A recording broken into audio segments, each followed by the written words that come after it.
I'll have this all cleaned up. I'll make you a nice dinner. Love you. Bye. Bye, baby.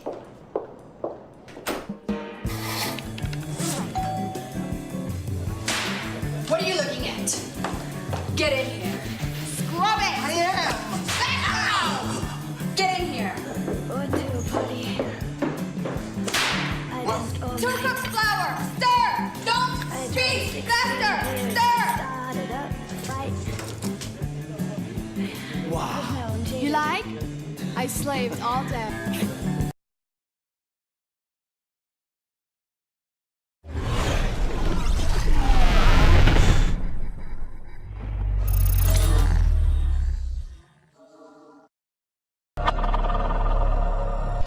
La posibilidad de entablar contacto con una inteligencia que procede de otro planeta es seguramente el gran anhelo del ser humano. Sería la confirmación de que no estaríamos solos en el universo. Pero si llegase el caso en que esto ocurriese, ¿cómo se produciría el encuentro? Nosotros no queremos estar solos en el universo. Por eso siempre estamos buscando algo. Inclusive en la Tierra lanzamos sondas con la intención de conectar con alguien. Y ese contacto fue descubierto por el científico Stephen Hawking hace poco tiempo y puede no resultar muy bueno. El encuentro con extraterrestres, en principio, puede dar algo de miedo y después, si consigues integrarlo con algo que ya conozcas, te puedes quedar tranquilo. Puedes pensar que es algo extraño e intentar entender lo que va a pasar a continuación. Si yo no integro ese contacto, que ya conozco, seguro que voy a tener miedo. Si el comportamiento de esos extraterrestres que vienen a nuestro planeta es el mismo que hemos seguido nosotros cuando se han producido las diferentes colonizaciones, la verdad es que para temerle.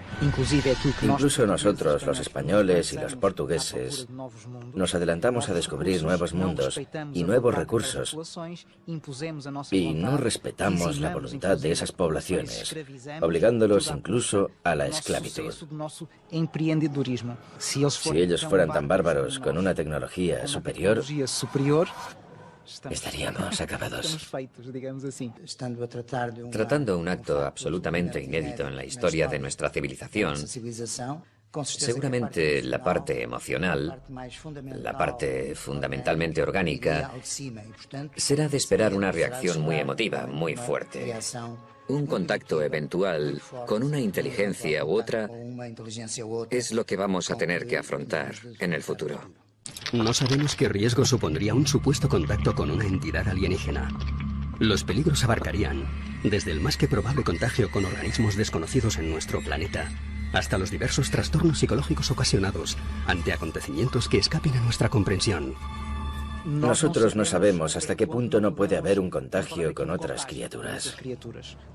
En el caso de la Varginha en Brasil, el supuesto médico militar que estuvo con la supuesta criatura, el señor Paulo, murió pasados 2 días, víctima de un colapso del sistema inmunitario. El contacto con extraterrestres, a través de cualquier medio, depende de la persona que lo va a hacer y de cuál es su intención. Puede ser muy peligroso si la persona no está centrada y no tiene conocimiento científico y se cree todo aquello que va a ver, que va a tener un contacto real con ellos en ese momento. Pero esto puede ser únicamente algo imaginario y ver una proyección de aquello que realmente desearía ver. Por lo tanto, en ese caso hay realmente peligro. Si no hay un estudio de aquello que se hace en esa adhesión a esa nueva filosofía, esa persona no tiene un conocimiento científico. Es mejor no meterse en este tipo de investigación, porque es peligroso.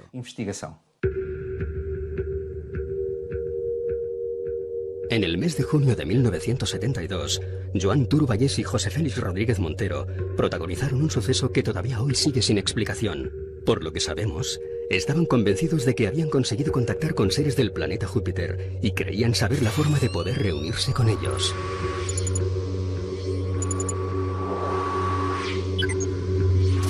Junto al sumario fueron encontradas algunas fotografías de objetos volantes no identificados, así como algunas psicografías que evidenciaban que estos 2 hombres habían mantenido alguna suerte de contacto con entidades no humanas. José Félix y Juan Turuballés decidieron en el mes de junio del año 1972 quedar en el apeadero de Torrebonica, en Tarrasa, y bueno, pues allí decidieron abandonar su cuerpo físico. ¿De qué forma? Permaneciendo tumbados sobre la vía del tren, esperando a que el convoy literalmente los decapitara. Se desplazaron a un punto kilométrico de la vía Madrid-Barcelona para que el tren les decapitara, dejando sobre sus pechos un lacónico mensaje: los extraterrestres nos llaman.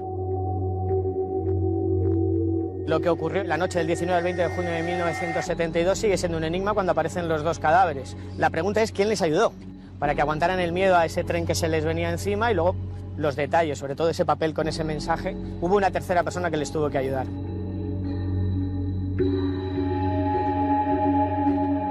Parto de la idea de que el instinto de supervivencia haría que en el momento en el que tú intuyes la vibración del raíl, la aproximación del tren, el aviso luminoso, el aviso sonoro también del propio tren, entiendo que ese instinto de supervivencia haría que cualquiera de nosotros en ese último instante saltara, se desplazara, no permaneciera quieto. Persisten todavía más sombras que luces en este extraño suceso, que es el primer suicidio ritual acontecido en la península ibérica. Un suicidio que trajo consigo una larga polémica que se relacionaba con los hombres de negro, que se relacionaba con el querer silenciar a los ufólogos que incursionaban en el misterio de los ovnis. Pero nunca sabremos realmente si alcanzaron su objetivo, si ellos fueron, como pretendían, viajando hasta Júpiter. Quizás en una mente muy joven como la de Juan Turuballés, José Félix Rodríguez Montero, influyó lo suficiente para en un momento determinado convencerlo de que el suicidio era el único paso para poder acceder a un contacto real. Pero estoy convencido igualmente que en el último instante Juan Turuballés decidió apartarse de esa vía, o lo hubiera decidido de no ser porque en un momento determinado José Félix Rodríguez Montero utilizó algún tipo de elemento para que este joven permaneciera postrado. De hecho, se encontraron algodones en los que había impregnado formol, por lo tanto ese formol se utilizó y sin embargo en el sumario pues prácticamente no se reflejó. Yo creo que la única explicación es que ellos entraron en una vorágine contactil con seres supuestamente de otro planeta, y en el grupo en el que estaban, con una tercera persona, que es la clave de este enigma, decidieron quitarse la vida. ¿Hubo contacto real? En su génesis pudo haber algunas experiencias que a día de hoy no tengan explicación, pero fue un delirio propio de los años 70 con el mundo de los extraterrestres tan en auge en aquella sociedad. Yo creo que cuando uno llega a ese punto, a dar ese último paso, es porque su creencia es verdadera, es absoluta. Por lo menos para ellos, otra cosa es para los demás. ¿Podemos aventurar cuáles serían las intenciones de una civilización extraterrestre que arribase a la Tierra? Si acudiésemos a nuestra historia, diríamos que podrían venir en plan de conquista o exploración. Según los expertos, cualquiera de las dos posibilidades podría encerrar una más que posible amenaza. Un desconocido para nosotros será siempre un factor peligroso, una incógnita, que nos supondrá problemas de autodefensa, de preservación de la propia especie, incluyendo naturalmente la reacción armada, la reacción más emotiva, más emocional que he mencionado antes. Nosotros no sabemos si ellos vienen con una actitud de conquistar o de investigar. Ambas tienen peligro porque un investigador también nos puede hacer creer experiencias que nosotros sabemos bien qué resultado tienen. Y porque un conquistador nos puede querer aniquilar, por eso ambas situaciones pueden ser una amenaza. Pienso que en este caso nos podríamos colocar en la posición de las culturas amerindias cuando fueron visitadas por el descubridor europeo. La misma perplejidad, el mismo temor, la misma reacción, como si dijésemos a nivel de pánico y de autodefensa. Desde mi punto de vista, ni exploradores ni conquistadores. No creo que los ovnis sean naves de chapa que lleguen a este planeta en una misión exploratoria. Eso es un concepto muy humano. Es otra cosa mucho más compleja. Tiendo a pensar que tiene más que ver con inteligencias de otras dimensiones que de algún modo están interaccionando con los seres humanos desde el principio de los tiempos.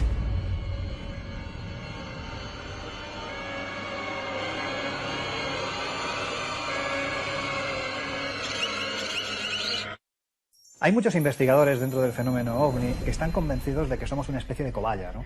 De que realmente esos seres estarían utilizando al ser humano de una forma u otra para ver cómo, bueno, pues respondería ante el encuentro directo con una entidad, con una inteligencia que procede de otro planeta. Que realmente nuestro planeta es una especie de laboratorio y ellos son los médicos que están jugando con los seres humanos, que estaríamos en un escalón o varios escalones por debajo de estas inteligencias. Estamos sujetos a que nos hagan a nosotros lo mismo que hacemos nosotros a los animales. Colocar chips, hacer experimentos. Hacemos una serie de barbaridades todos los días.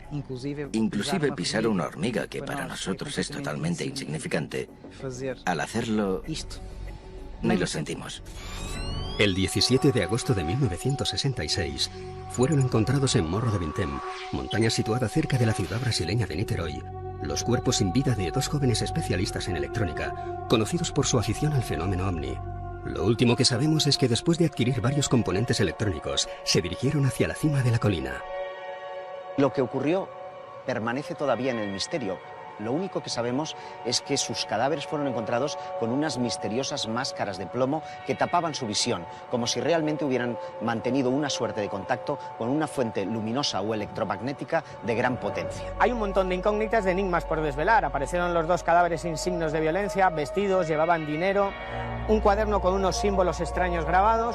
Se especuló con su relación con la pasión o el mundo de los ovnis.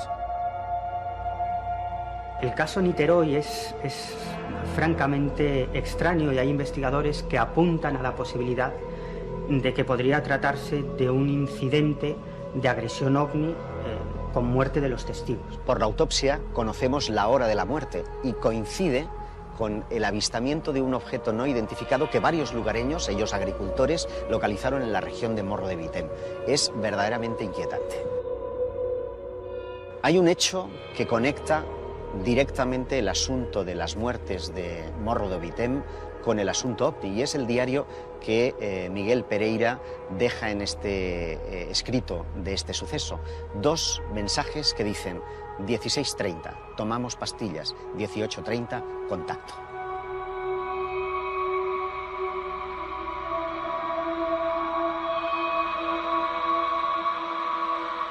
Imaginemos que todo es cierto, que hay grupos, colectivos, que mantienen contacto con seres de las estrellas a través de telepatía o de otros sistemas no físicos. Lo que nos están pidiendo esas entidades es una suerte de sacrificio humano, al menos a tenor de algunos casos que ya se conocen como sectas ufológicas y que han dejado resultados trágicos de muerte. Cualquier secta tiene un peligro. Es un conjunto de personas que vive en una situación cerrada, donde el líder tiene un poder terrible sobre los otros y no permite intercambio de información con el exterior. Yo diría que en cualquier secta es un peligro entrar, sea de tipo político, religioso o de creencias extraterrestres. Uno de los casos más conocidos es el de Heaven's Gate, ¿no? El de la Puerta del Cielo, que en realidad se trataba de un grupo de personas, un grupo sectario, que acabó suicidándose porque creían que una nave extraterrestre llegaba a la Tierra protegida por un meteorito y que tenían que abandonar sus cuerpos para subir en espíritu a ese ovni. Otro suceso trágico es el de la Orden del Templo Solar, en un cantón de Bélgica y también en Quebec, en Canadá, donde sus miembros fueron todos literalmente asesinados. Si hay un caso en el que los expertos han defendido a capa y espada que se produce la intervención directa de unos extraterrestres que de una forma u otra están experimentando con una serie de retrovirus que se les escapan y que finalmente acaban con la vida de una persona, concretamente con la vida de Margot Shelley, la hija de la marquesa Ruy de Liori, pues es el caso célebre de la mano cortada. Parece tener una especie de conexión con una parcela muy concreta del asunto OVNI, que es el planeta Humo. Por una carta que estos presuntos extraterrestres mandan a una serie de contactados en el año 71, se establece que unos misteriosos médicos nórdicos habrían amputado la mano de su hija Margot. Una mano que efectivamente apareció junto a otros objetos verdaderamente truculentos en su casa de Albacete. Lo que se nos dice es que hay dos personas ataviadas con batas blancas, con el cabello largo, rubios. Sería una representación muy típica de lo que eran los extraterrestres para los contactados, especialmente en la década de los 50-60 del pasado siglo. Se dice que esos hombres de aspecto eslavo estuvieron trabajando en los sótanos de la casa que la marquesa tenía en Albacete, concretamente en la calle Mayor, y estuvieron experimentando con seres humanos, también con animales. Como es lógico, la policía no entiende de extraterrestres y Margarita Ruiz de Liori terminó siendo detenida por este suceso. Pero el misterio volvió a la primera plana de la actualidad cuando en 1971 aparece esta carta de los humitas que establece que esos médicos nórdicos altos serían presuntamente estos exploradores extraterrestres que habrían ido a buscar la mano que había amputado la marquesa de Villasante. En los diferentes ejércitos y compañías aéreas del mundo se encuentran archivados cientos de informes de pilotos que han visto e incluso se han enfrentado a objetos voladores con formas y movimientos que no eran capaces de describir. Al parecer, para muchos de estos casos se encontraron explicaciones más o menos plausibles, pero en otros muchos no hubo ninguna justificación. Numerosos pilotos han tenido que salir en misiones de interceptación detrás de ovnis con un resultado dispar. En algunos casos incluso han habido muertes o desapariciones de pilotos después de que se tuvieran que enfrentar a este desconocido fenómeno. Juan Ignacio Lorenzo Torres, un piloto español que en los años 60 vivió un encuentro cercano con un objeto volador no identificado que llegó a colocarse 6 o 7 metros por delante de la carlinga del avión. Él decía que era como si estuviera vivo. Llegó en cierto modo a establecer una comunicación con este objeto volador no identificado que llegó a ser detectado en el radar y generó una investigación oficial por parte del Ejército del Aire. Si un piloto dice que ha visto un objeto volante no identificado, como son tantos y tantos los casos que hay, en los que además ese objeto ha jugado literalmente con la tripulación, con el mismísimo avión, es porque había algo extraño detrás. Ronald Reagan realizó una serie de declaraciones que sorprendieron muchísimo. Reagan llegó a declarar que si en algún momento la Tierra era invadida por una civilización extraterrestre, entonces acabarían las diferencias entre las dos grandes superpotencias de entonces. A partir de ese momento, su gobierno puso en práctica la Iniciativa de Defensa Estratégica, que era una red de satélites que tenía como misión interceptar posibles misiles, pero que parece, a juicio de algunos especialistas y ufólogos, que tenía un propósito oscuro, y era protegernos de una amenaza extraterrestre.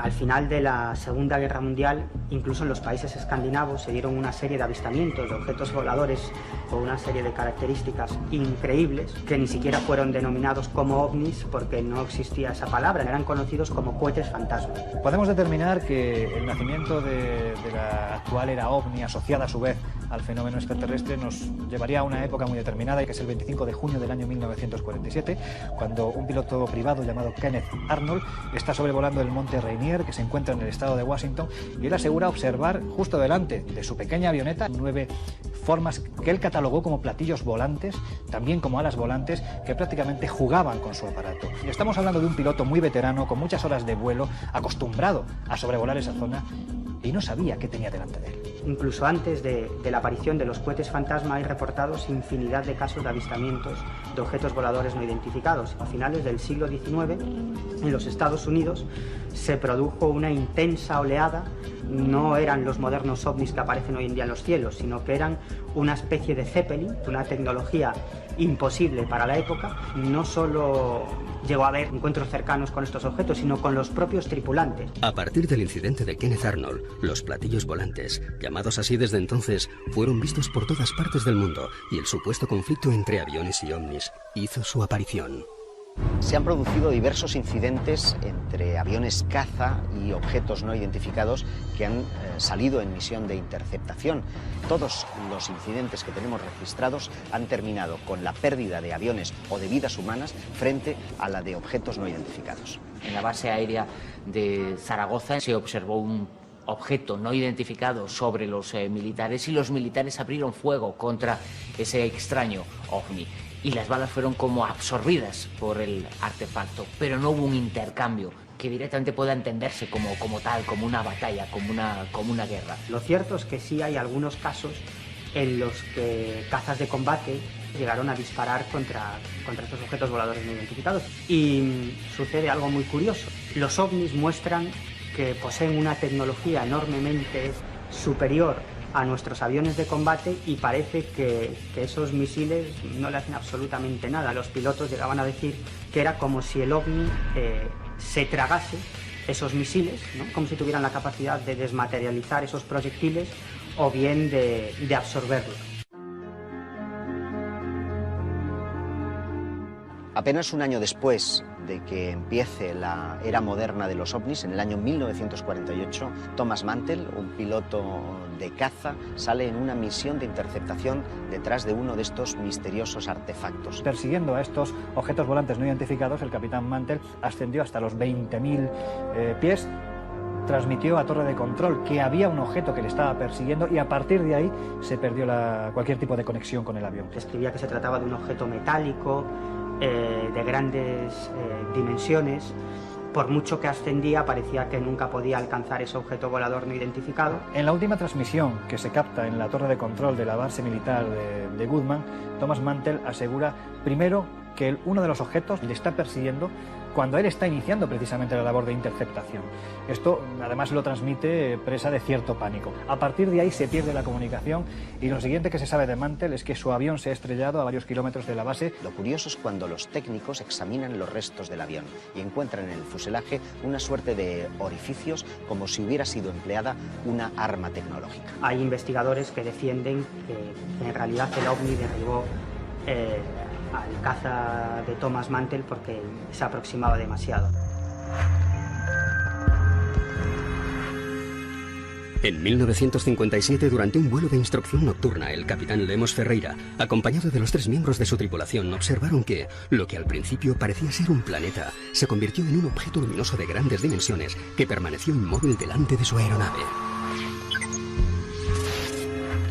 Tenemos aquí 4 personas cualificadas con una alta capacidad para el vuelo nocturno, que se enfrentaron a un fenómeno luminoso que creció y aumentó su dimensión y causó perplejidad contra la naturaleza, contra su origen, y que también llegó a poner en riesgo la propia vida de los 4 pilotos que se encontraron.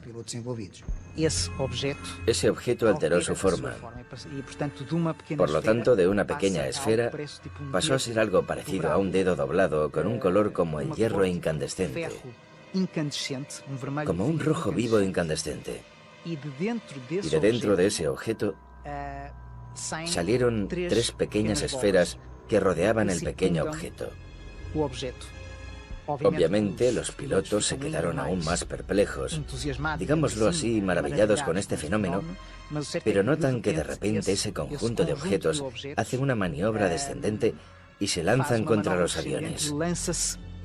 Si el avión viene así, el objeto se lanza contra él. Obviamente los aviones tuvieron que hacer todas maniobras de emergencia para no chocar no solamente contra el objeto, sino también contra ellos mismos. La cuestión fundamental ahí es que las leyes de la física muchas veces pensamos que son inmutables y eso no es verdad. Cuando observamos las leyes de la física y nos preguntamos si esto convive con estas leyes físicas o no, es como si nos estuviéramos preguntando si realmente hay algo que coincida con la realidad, partiendo del principio que nosotros conocemos como idealidad. La propia Fuerza Aérea emitió un comunicado escrito en el que, en fin, atestaba la competencia de los pilotos que tenían decenas de horas de vuelo. Por lo tanto, eran personas lúcidas, capaces, y por ello no ponían en duda lo que había ocurrido, pero tampoco sabían explicar lo sucedido. Pero tenemos en la península ibérica otra zona donde concurre todavía más fenómenos relacionados con los ovnis y donde incluso la NASA estuvo buscando una presunta base extraterrestre. Hay zonas donde hay más avistamientos de no identificados, de objetos volantes no identificados. Y yo no sé si son las zonas o son los lugares donde más miramos al cielo. Ignoramos cuáles son las causas que hacen que una determinada montaña o una determinada localización atraigan sobremanera a los tripulantes de esos objetos no identificados. Pero lo que sí sabemos es que muchos de ellos coinciden con... I'll have this all cleaned up. I'll make you a nice dinner. Love you. Bye. Bye, baby.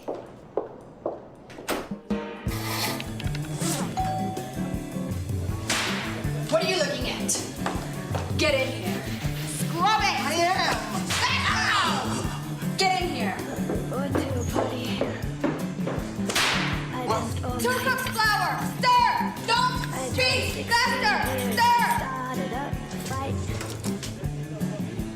Wow. You like? I slaved all day. lugares que desde la más remota antigüedad han sido considerados sagrados. Es que en determinados momentos y en determinadas zonas los ovnis aparecen de forma masiva. Me estoy refiriendo a las oleadas de ovnis. La última gran oleada de ovnis que tuvo lugar en Europa se produjo en el noroeste de la península ibérica. Desde finales del año 95 hasta mediados del año 96, cientos y cientos de casos, no solo de avistamientos, sino de filmaciones de ovnis, de aterrizajes, casos con implicación militar.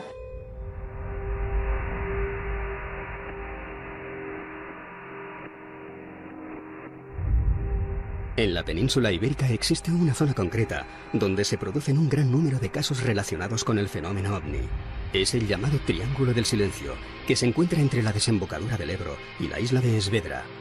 A partir del año 1976 se empiezan a recoger una serie de testimonios, primero por parte de submarinistas que acuden a la zona y que referencian cómo debajo de las aguas están observando unas luces muy extrañas. También se habla de golpes muy fuertes, sonidos muy extraños. Es un área parecida a lo que ocurre en el Triángulo de las Bermudas, donde tienen lugar avistamientos de ovni de una forma muy frecuente, de objetos submarinos no identificados que emergen del mar y que son avistadas por pescadores, y también de misteriosas desapariciones.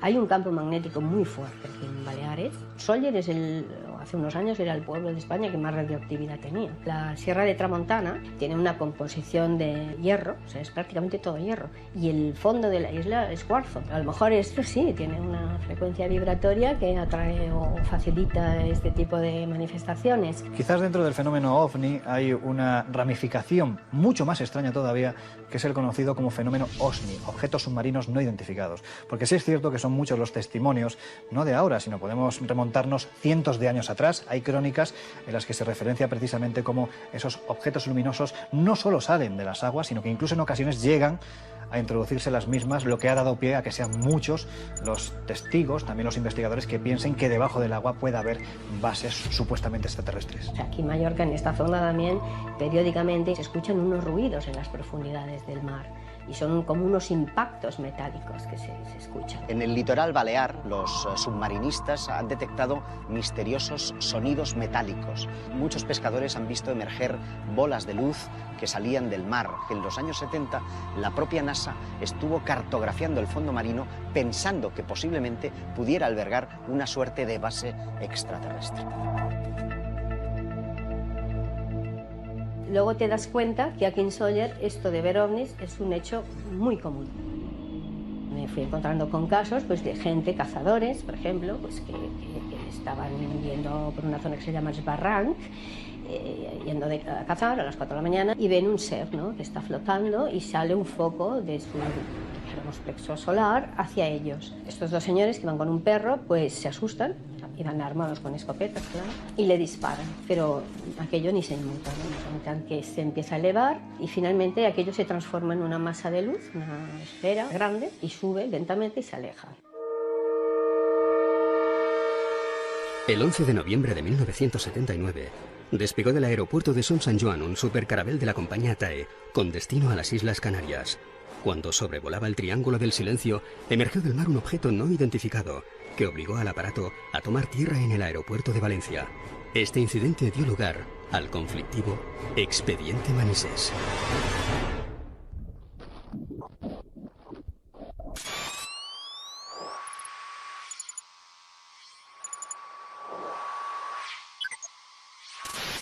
un avión, un Supercaravelle de la compañía TAE, es obligado a realizar un aterrizaje de emergencia en el aeropuerto militar de Manises, en Valencia, porque algo extraño, un objeto volante no identificado de gran tamaño, de color rojizo, que además es fotografiado desde tierra y visto por decenas de personas, está jugando literalmente con ese avión que, como te digo, es obligado a aterrizar. Hay testigos que te dicen que ya unas horas previas ya habían visto algo, o sea, esferas, y otros pues que vieron lo que Climent vio al salir del cine. Cuando salimos del cine toda la gente se iba hacia el mercado y nosotros no sabíamos qué era porque toda la gente corría hacia aquel sitio. Cuando yo llegué a la altura del sitio que estaba la gente es cuando vi una bola muy luminosa como un balón encima de la montaña. Y como tenía el coche aparcado ahí, en el sitio, pude coger la cámara de fotografiar y pude hacer 2 fotografías. El comandante Javier Lerdo de Tejada observa algo a la izquierda de su avión, que efectúa una serie de maniobras muy extrañas. En ese momento se pone en contacto con la torre de control del aeropuerto de Barcelona. Tenemos 2 señales de luces rojas, como a unas 3 millas a las 10 de nuestra posición. Aproximadamente a la misma altura. A las 10 de la posición, a unas 3 millas a la izquierda de su posición ahora. Afirmativo. 7297, ¿me confirman las luces están en el mar o están en el aire? El avión es un tráfico y está aproximadamente a nuestra altura. Ahora estamos librando nosotros 250. Este tráfico andará por entre 23 y 26. Vivae 297, ¿me confirma si va en su misma dirección? Afirmativo, lo tenemos cada vez más cerca. He incrementado el rate de ascenso, ahora estoy a través de 280 y el tráfico este sube mucho más rápido que nosotros y se acerca cada vez más. 297 recibida. Barcelona, TAE 297, pongo rumbo a Valencia. El teniente coronel Pedro Crespí, que era jefe del radar del Puigmayor, simplemente se limitó a decir sí, en el radar se quedó registrado, el ovni de Manises o lo que se viera aquí se captó en el radar. Y no solo él, hay otros militares que yo luego he hablado que también estaban en aquella noche de servicio y sí que lo captaron, ¿no? Esto era una bola como naranjada que subía de la montaña y cuando cogió una altura límite hizo como si reventara la bola. Y usó una claridad muy grande, que es lo que está en la fotografía.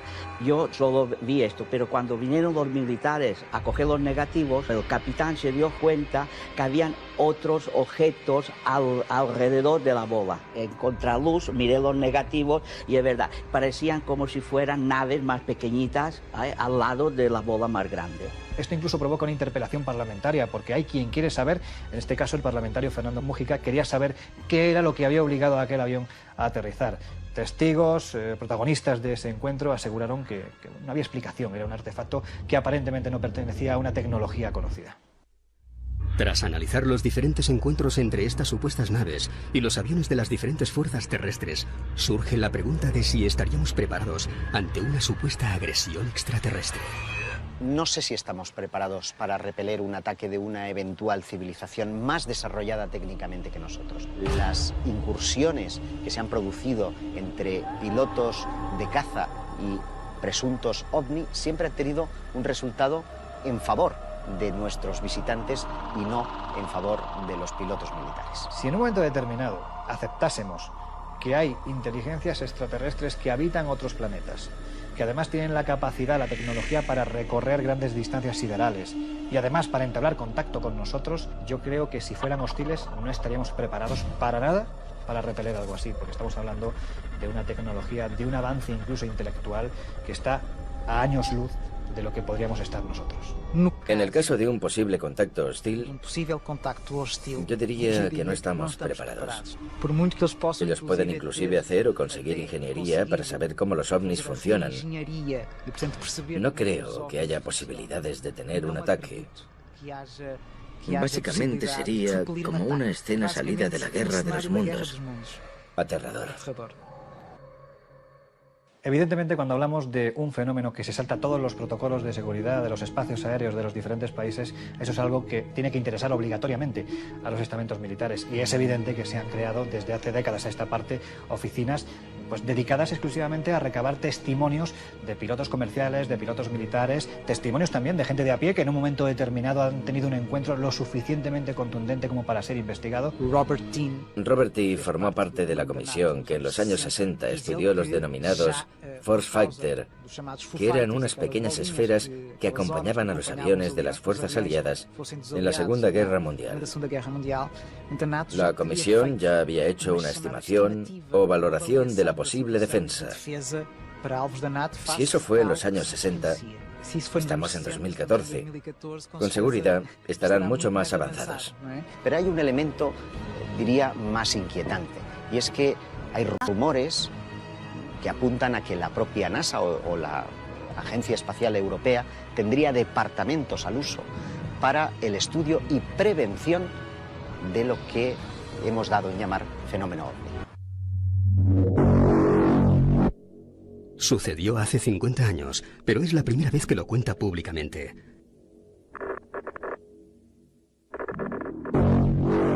Durante una misión de reconocimiento en el litoral de Angola, el comandante Marques Pereira tuvo un encuentro con un ovni que fue investigado por la Fuerza Aérea Portuguesa.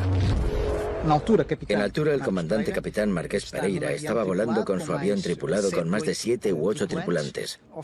Y al final de la tarde hubo un silencio de radio, esperando una indicación por parte de la fragata para accionar su radar y detectar cualquier movimiento sospechoso debajo del agua, y de repente comenzamos a ver por el lado de tierra dos luces. Una inicial verde y otra azul o roja, incandescente, colorida, que parecían dos aeronaves jugando.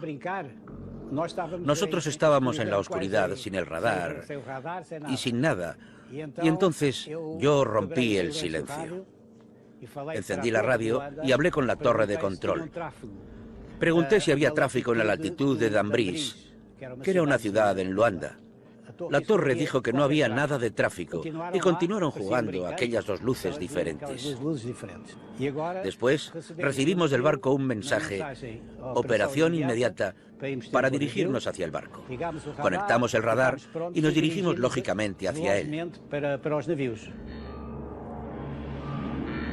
En ese momento, una de las luces, la que estaba más azul, se dirigió hacia nosotros con una velocidad casi instantánea, transformándose a medida que venía hacia nosotros en un objeto redondo, azul y blanco, sin detalles, y se aproximó completamente hacia el morro del avión. Y allí fue donde se paró. Fue una cosa totalmente inesperada y terrorífica, porque las pocas ventanas se iluminaron por dentro completamente. La colisión con el avión parecía inminente. Fue algo que nunca había visto. Mi reacción fue girar el avión porque no quería colisionar, y aquello tuvo un comportamiento curioso, porque no me hizo daño, pero mantuvo su posición relativa, como si perteneciese al avión. Y estuvimos así dando la vuelta durante unos 30 segundos. Al final, tal vez el sentimiento inmediato de que eso era una cosa inteligente, algo que estaba allí no por casualidad, sino por voluntad, era inteligente. Nos observaba porque después se fue y desapareció. Deberíamos estar realmente preocupados ante la posibilidad de que una civilización extraterrestre establezca contacto con nosotros. Según numerosos testigos y expertos, este ya se habría producido con resultados, en algunos casos positivos y en otros inquietantemente trágicos. Habría que preguntarse si nuestro concepto de bondad y maldad se puede extender a los confines de nuestro universo. Si quisieran ponerse en contacto con nosotros, estoy convencido de que ya lo habrían hecho. Yo creo que no se trata de una fantasía, por lo menos a nivel subjetivo. Cada persona tiene su realidad, y para esa persona esto ha sido muy real. Es una posibilidad. Ese proyecto de contacto, teniendo en cuenta ese desenvolvimiento a nivel cultural de nuestra conciencia, ante la posibilidad de que las próximas décadas ofrezcan sorpresas completamente inesperadas. A mi juicio no hay extraterrestres buenos o extraterrestres malos, pero sí hay un mensaje claro. Si quieres contactar, ten cuidado, porque el resultado puede ser fatal. Si tuviera que pensar en la forma en cómo influyen en el testigo, en cómo cambian su vida, en ocasiones incluso en cómo la manipulan, estamos hablando de algo muy malo, simplemente por cómo afecta generalmente siempre para mal al testigo que tiene la experiencia. Por lo general, podría ser bueno. Bueno porque trae más conocimientos de tecnología. Porque trae más conocimientos de avances, que yo diría también a nivel espiritual. ¿Estamos o no amenazados? No lo sé. Es una respuesta compleja, porque nosotros mismos podemos desencadenar una amenaza con nuestra hostilidad, porque pensemos que estamos disparando primero, y eso es hostil por nuestra parte. Por eso estamos creando la propia amenaza, una reacción por la otra parte.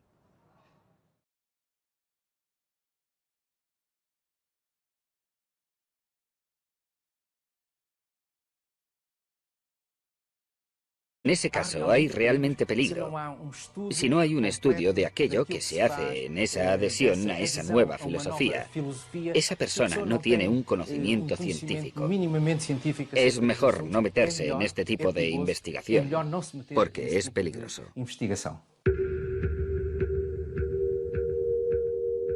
En el mes de junio de 1972, Joan Turo Vallès y José Félix Rodríguez Montero protagonizaron un suceso que todavía hoy sigue sin explicación. Por lo que sabemos, estaban convencidos de que habían conseguido contactar con seres del planeta Júpiter y creían saber la forma de poder reunirse con ellos.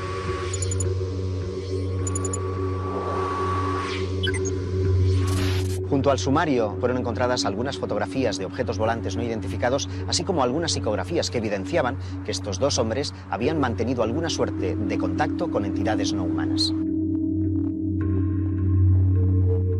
José Félix y Joan Turo Vallès decidieron en el mes de junio del año 1972. Seguro que voy a tener miedo.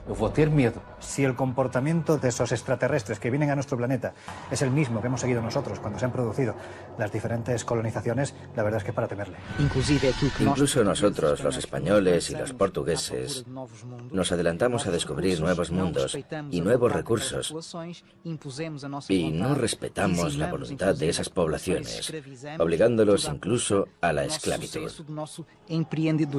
Si ellos fueran tan bárbaros con una tecnología superior, estaríamos acabados. Tratando un acto absolutamente inédito en la historia de nuestra civilización, seguramente la parte emocional, la parte fundamentalmente orgánica, será de esperar una reacción muy emotiva, muy fuerte. Un contacto eventual con una inteligencia u otra es lo que vamos a tener que afrontar en el futuro.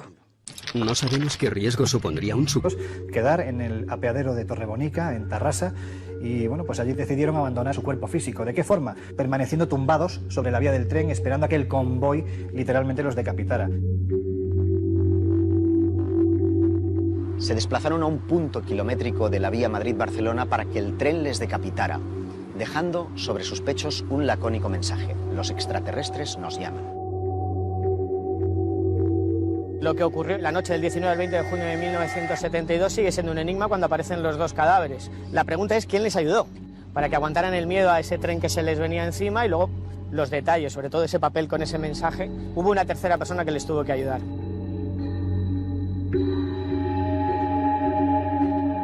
Parto de la idea de que el instinto de supervivencia haría que en el momento en el que tú intuyes la vibración del raíl, la aproximación del tren, el aviso luminoso, el aviso sonoro también del propio tren, entiendo que ese instinto de supervivencia haría que cualquiera de nosotros en ese último instante saltara, se desplazara, no permaneciera quieto. Persisten todavía. Puesto contacto con una entidad alienígena.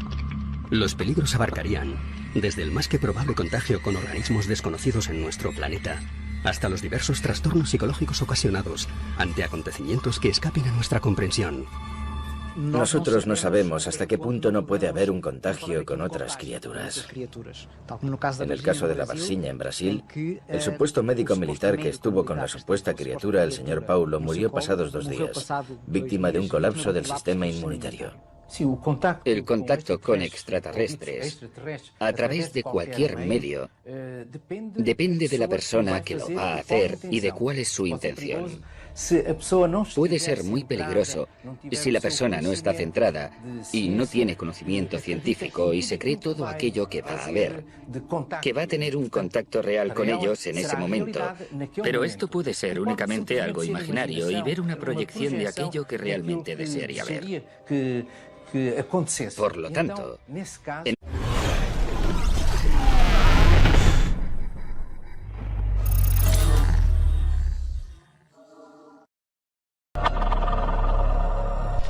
la posibilidad de entablar contacto con una inteligencia que procede de otro planeta es seguramente el gran anhelo del ser humano. Sería la confirmación de que no estaríamos solos en el universo. Pero si llegase el caso en que esto ocurriese, ¿cómo se produciría el encuentro? Nosotros no queremos estar solos en el universo. Por eso siempre estamos buscando algo. Inclusive en la Tierra lanzamos sondas con la intención de conectar con alguien. Y ese contacto fue descubierto por el científico Stephen Hawking hace poco tiempo y puede no resultar muy bueno. El encuentro con extraterrestres, en principio, puede dar algo de miedo y después, si consigues integrarlo con algo que ya conozcas, te puedes quedar tranquilo.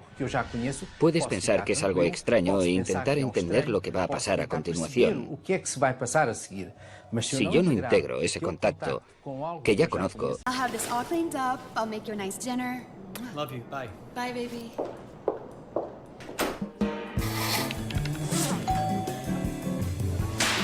What are you looking at? Get in here. Scrub it! Get in here. Going to a party. I just 2 cups flour. Stir. Don't speak. Faster. Stir. started up a fight. Wow. You like? I slaved all day. I'll have this all cleaned up. I'll make you a nice dinner. Love you. Bye. Bye, baby.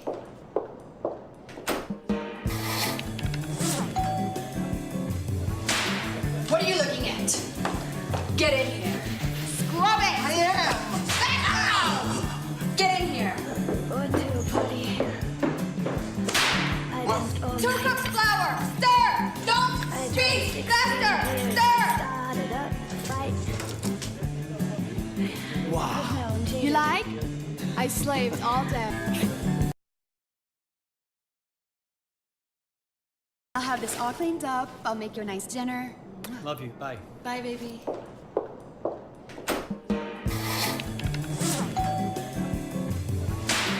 What are you looking at? Get in here. Scrub it! Get in here. Going to a party. I just 2 cups flour. Stir. Don't speak. Faster. Stir. started up a fight. Wow. You like? I slaved all day.